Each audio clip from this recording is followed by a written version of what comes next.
Yeah, just without obviously having watched it back, I felt it was really obvious. And you got to give Toronto credit. I thought they did their defense really. It was completely different tonight in terms of how they stepped up and applied so much pressure. And then, the pick and roll shows. I don't feel like we were finding great solutions that we typically emphasize, and that's why they stayed in it, and it was disruptive.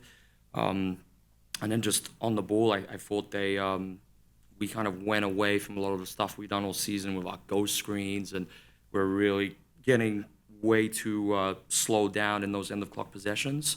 But I think main story was obviously the fouling. It was so evident in the second quarter.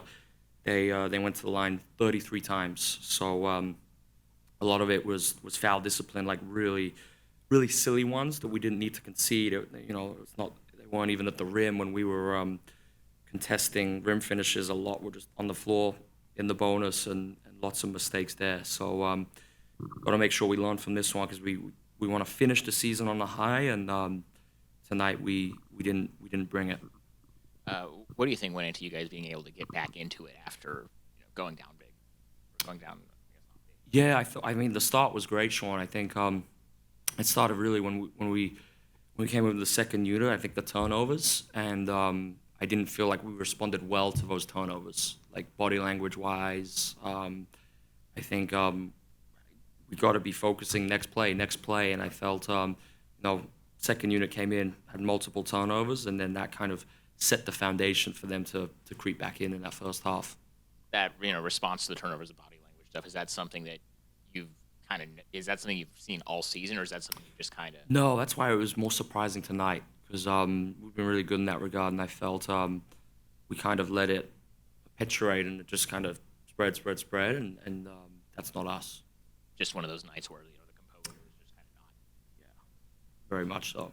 Part of that, you think, maybe playing against a team that has the kind of desperation that you do when you've lost Sean, 12 in a row. And especially they're so short-handed, right? And I think you see games like that all the time where this league's really good. There's lots of good players. They get an opportunity, and they are desperate to prove their worth and show what they can do. And I think that's really what we saw tonight. I mean, I think like Pancoli, her defense really, her point of attack defense was impressive.